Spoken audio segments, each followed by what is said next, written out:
people, we have gathered here for the liberation and freedom of the Palestinian people.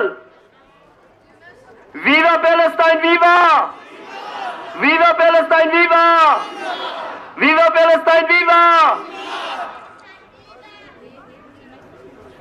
We salute South Africa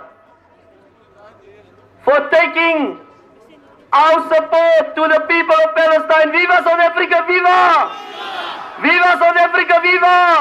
banaanbaxani oo ahaa mid si weyn loo soo abaabulay isla markaana ay ka soo qayb galeen kumanaan kun oo muslimiinta dalka Koonfur Afrika iyo Soomaalida ku dhaqan dalka ayaa waxa uu ka dhacay magaalada Cape Town ee gobolka Western Cape ee dalkani Koonfur Afrika.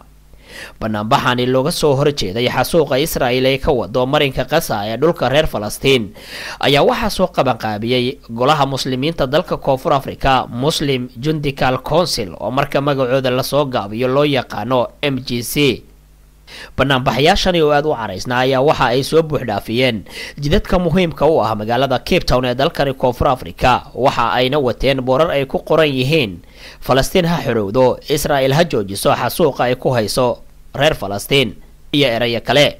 banaanbaxayaasha ayaa waxa gaaf wareegayay ciidamada booliiska kuwaasi oo ka qayb qaadanayay hanaanka isu socodka wadooyinka ayagoona gabi ahaanba xiray wadooyinka soo gala iyo kuwa ka baxa goobaha loogu talagalay inuu ka dhaco banaanbaxaasi.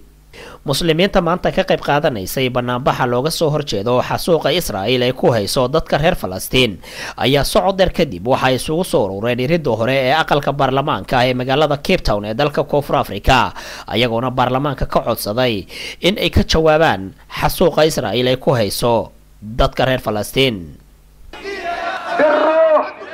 بالدم نفديك يا غزة بالروح بالدم نفديك يا غزة لا إله إلا الله لا إله إلا الله لا إله إلا الله 26 July ayay ahayd markii banaanbax aynkan oo kala ah uu ka dhacay magaalada Cape Town ee dalkani Koonfur Afrika. waxa uu noqonayaa banaanbixii labaad ee ugu weynaa ee ka dhaca dalka taniyo intii Israa'iil ay bilowday duqeymaha ka dhanka ah shacabka reer Falastiin. Julius Malema hogaamiyaha xisbiga Economic Freedom Fighters isla markaana ku soo biiray baarlamaanka sanada 2014 ayaa ugu baaqay diblomaasiyiinta Israa'iil inay isaga baxaan dalka Koonfur Afrika haddii kalena ay gacanta ula tagi doonaan. حسن كافي محمد شري تلفزيون كعالمي هونكيو مقالة كيب تاون.